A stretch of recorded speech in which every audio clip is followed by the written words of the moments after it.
اللہ کے نام سے جو رحمان اور رحیم ہے۔ الف لام میم۔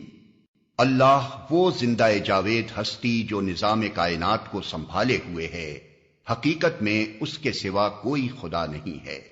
اس نے تم پر یہ کتاب نازل کی جو حق لے کر آئی ہے اور ان کتابوں کی تصدیق کر رہی ہے جو پہلے سے آئی ہوئی تھیں۔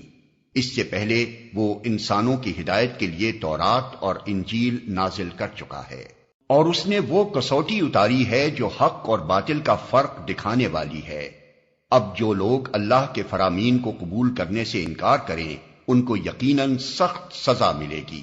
اللہ بے پناہ طاقت کا مالک ہے اور برائی کا بدلہ دینے والا ہے۔ زمین اور آسمان کی کوئی چیز اللہ سے پوشیدہ نہیں، وہی تو ہے جو تمہاری ماؤں کے پیٹ میں تمہاری صورتیں جیسی چاہتا ہے بناتا ہے۔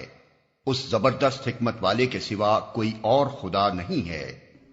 وہی خدا ہے جس نے یہ کتاب تم پر نازل کی ہے۔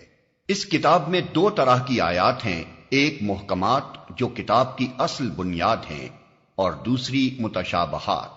جن لوگوں کے دلوں میں ٹیڑھ ہے وہ فتنے کی تلاش میں ہمیشہ متشابہات ہی کے پیچھے پڑے رہتے ہیں اور ان کو معنی پہنانے کی کوشش کیا کرتے ہیں، حالانکہ ان کا حقیقی مفہوم اللہ کے سوا کوئی نہیں جانتا۔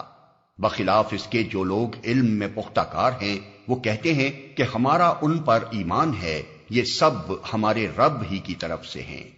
اور سچ یہ ہے کہ کسی چیز سے صحیح سبق صرف دانش مند لوگ ہی حاصل کرتے ہیں۔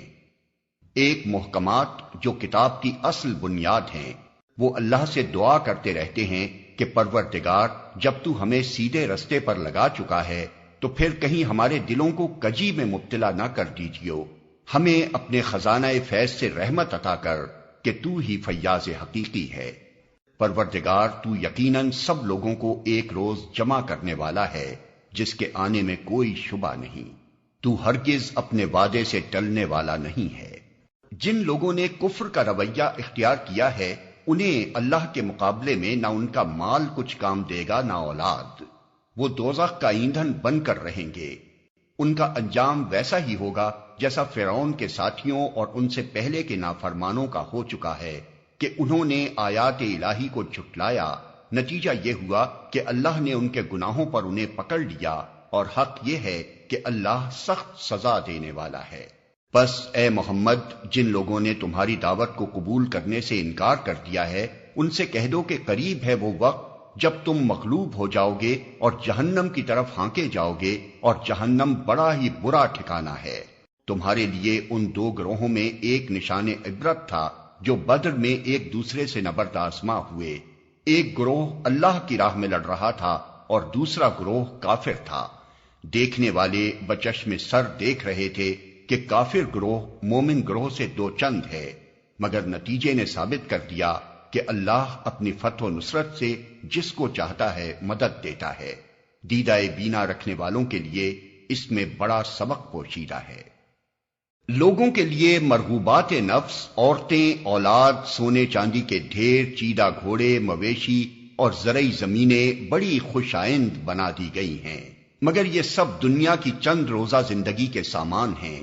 حقیقت میں جو بہتر ٹھکانہ ہے وہ تو اللہ کے پاس ہے۔ کہو میں تمہیں بتاؤں کہ ان سے زیادہ اچھی چیز کیا ہے؟ جو لوگ تقوی کی روش اختیار کریں ان کے لیے ان کے رب کے پاس باغ ہیں جن کے نیچے نہریں بہتی ہوں گی، وہاں انہیں ہمیشگی کی زندگی حاصل ہوگی، پاکیزہ بیویاں ان کی رفیق ہوں گی، اور اللہ کی رضا سے وہ سرفراز ہوں گے۔ اللہ اپنے بندوں کے رویے پر گہری نظر رکھتا ہے۔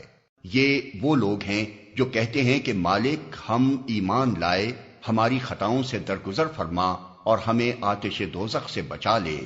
یہ لوگ صبر کرنے والے ہیں، راست باز ہیں، فرما بردار اور فیاض ہیں، اور رات کی آخری گھڑیوں میں اللہ سے مغفرت کی دعائیں مانگا کرتے ہیں۔ اللہ نے خود شہادت دی ہے کہ اس کے سوا کوئی خدا نہیں ہے، اور یہی شہادت فرشتوں اور سب اہل علم نے بھی دی ہے۔ وہ انصاف پر قائم ہے، اس زبردست حکیم کے سوا فی الواقع کوئی خدا نہیں ہے۔ اللہ کے نزدیک دین صرف اسلام ہے۔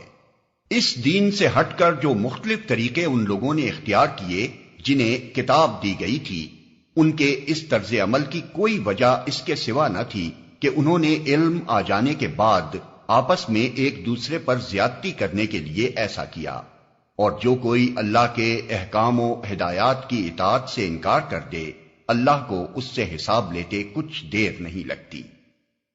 اب اگر یہ لوگ تم سے جھگڑا کریں تو ان سے کہو، میں نے اور میرے پیروں نے تو اللہ کے آگے سر تسلیم خم کر دیا ہے۔ پھر اہل کتاب اور غیر اہل کتاب دونوں سے پوچھو، کیا تم نے بھی اس کی اطاعت و بندگی قبول کی؟ اگر کی تو وہ راہ راست پا گئے، اور اگر اس سے منہ موڑا تو تم پر صرف پیغام پہنچا دینے کی ذمہ داری تھی۔ آگے اللہ خود اپنے بندوں کے معاملات دیکھنے والا ہے۔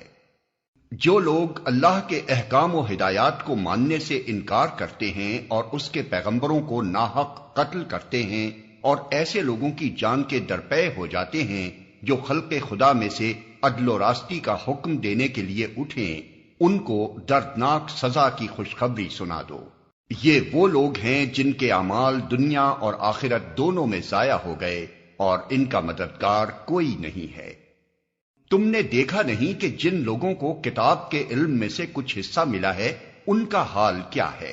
انہیں جب کتاب الہی کی طرف بلایا جاتا ہے تاکہ وہ ان کے درمیان فیصلہ کرے تو ان میں سے ایک فریق اس سے پہلو تہی کرتا ہے اور اس فیصلے کی طرف آنے سے منہ پھیر جاتا ہے۔ ان کا یہ طرز عمل اس وجہ سے ہے کہ وہ کہتے ہیں آتش دوزخ تو ہمیں مس تک نہ کرے گی، اور اگر دوزخ کی سزا ہم کو ملے گی بھی تو بس چند روز۔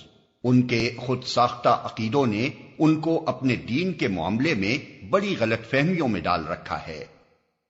مگر کیا بنے گی ان پر جب ہم انہیں اس روز جمع کریں گے جس کا آنا یقینی ہے۔ اس روز ہر شخص کو اس کی کمائی کا بدلہ پورا پورا دے دیا جائے گا اور کسی پر ظلم نہ ہوگا۔